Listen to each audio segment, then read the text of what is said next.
Hi, my name is Anna and welcome to my channel where we discuss all things literary and bookish. I've titled this video in defense of picture books because I think picture books need defending. To be clear, I don't think that there's anyone actively combating picture books. I strongly suspect that the number of people with a personal vendetta against this genre is very, very low, but I do think that picture books are often overlooked and that people tend to dismiss them too easily without appreciating how wonderful these books are. So I've decided to do a video talking about how great picture books really are. But first, a brief history of picture books. The origin of picture books can be found in medieval illuminated manuscripts. Often religious works, these manuscripts are when we first see bound books that have pictures in them. Then in 1658, the first illustrated children's book is published. Titled Orbis Pictus, or Visible World in Pictures, it was written by Czech educator, and I'm going to mispronounce his name, I'm sure, and I'm sorry. It was written by John Amos Comenius. Originally in Latin and German, the illustrations were wood cuttings, and the book was similar to a children's encyclopedia. Also in the 17th century, we have John Locke, the British philosopher. His views, especially his book, Some Thoughts Concerning Education, published in 1693, influenced how the Western world viewed children and their development. Locke believed in tabula rasa, or blank slate, the idea that children's minds are empty at birth. Locke also thought that children were rational creatures. Therefore, according to Locke, early experience and education were very important. He believed it was imperative for children to enjoy learning and to be engaged in what they were learning. One way for this to happen, he said, is through books. A child should have easy, pleasant books with pictures in them. These type of books should have virtues in them, for this is how children can develop from being a blank slate to being a rational adult.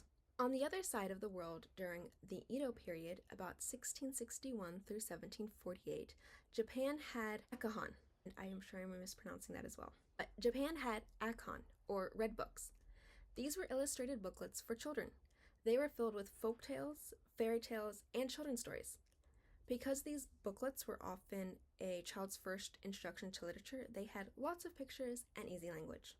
That said, it wasn't until the 1800s that there started to be this concept of illustrated bound books specifically for children.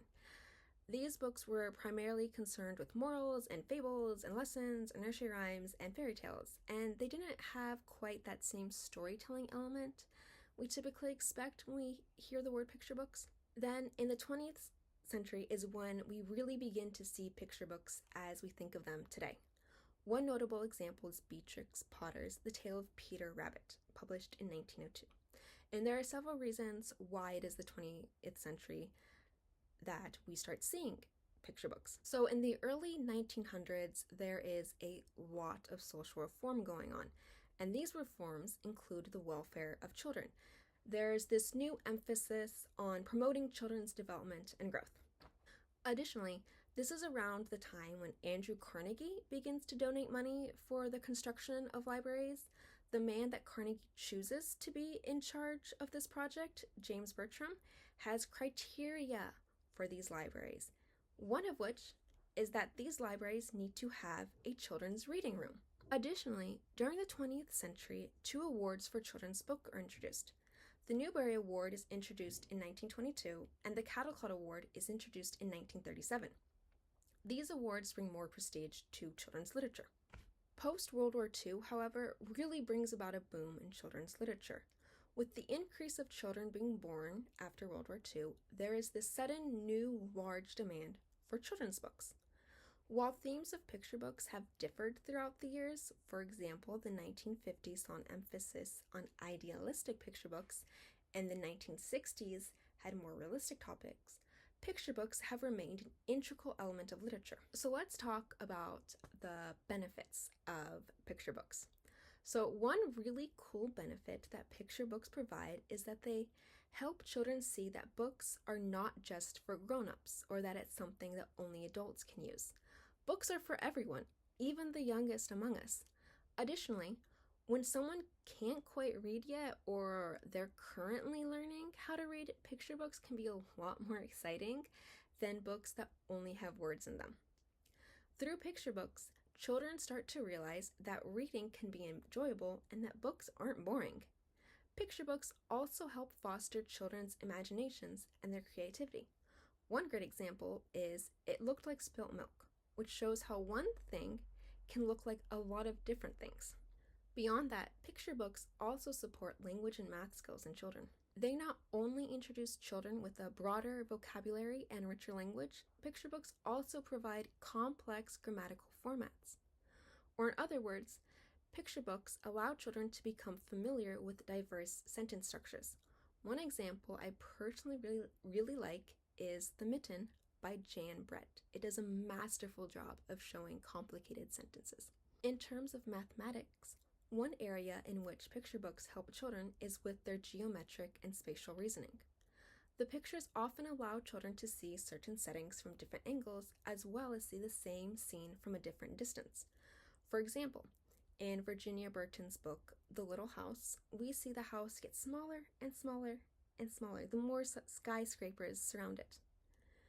Moreover, picture books can help with addition and subtraction. In Blueberries for Sal by Robert McCloskey, children are introduced to the idea that if you have a collection of objects, but then you take some of those objects away, you have less. And if you take all of them out, you can end up with nothing. Also, Goodnight Moon by Margaret Wise Brown has a line that says, "Good night, nobody," which presents this idea that nothing or zero can exist. Picture books also help children start to be able to identify sequence, and these books help them build their predictive and inference skills. The pictures aid them in figuring out what is going on in the story and what might happen. Many picture books have a traditional story structure, a beginning, a middle, and an end. In many picture books, children are beginning to become acquainted with Act 1 of a story, where the reader is introduced to the characters, in Act 2, where there's this rising action, and finally Act 3, where we see the climax and the resolution. In The Little Engine That Could by Watty Piper, there's the beginning where the train breaks down, the middle where the characters are stranded and several other trains refuse help, and the ending when a train finally does rescue the characters. Another area that picture books help in children's development is with their social emotional skills. Because there are pictures in picture books, children can see a variety of people and see different cultures and see different ways of life, which can be much more impactful than simply hearing words spoken to them. Picture books also present difficult concepts and ideas to children who might have trouble understanding some of the sadder or more unpleasant parts of life. One really great example is Now One Foot, Now the Other by Tommy De Paula. In this book, it talks about a grandfather who has a stroke and is no longer able to engage with his grandson like he used to. This story does a beautiful job of showing children that sometimes bad things happen to our older relatives and our loved ones, but that doesn't mean that the love that we have is gone. Speaking of loved ones, picture books provide a great way for children to bond with their caregivers. Having brought this up, I do want to highlight that if you as an adult are reading with a young child or with young children, it is important. It is so important to be engaged with them and the book. You can let them spend time looking at the pictures, allow them to go back to another part of the story, ask them questions. You can talk about the illustration and what's happening in the story. Engaging with them really helps them to develop literary skills, and it helps bring the adult and child closer together. Finally, picture books help children know and recognize cultural references and common myths and folklore. For those of us in the Western world, or at least in the United States, we're familiar with the stories of Cinderella and Jack and the Beanstalk and many of Aesop's fables. We know who King Arthur is and who Zeus and Hercules are. Picture books can introduce children to these timeless legends and stories, which increases their general knowledge as well as their ability to engage with the society and culture around them. And you know what's really awesome about all these ways that picture books help children? Is that these books, or at least the good ones, they do all of this without being preachy or boring or being painfully obvious with what they're trying to do or teach. Let's go back to Blueberries with Sal and how it can help children start to see the idea of subtraction. Robert McCloskey doesn't say something like, if you have a bucket of blueberries and you take some of them out, there are fewer blueberries in the bucket now. No, that's boring. Instead, Sal is eating blueberries out of her mother's bucket, and her mother tells her to run along because otherwise there'll be no more blueberries left.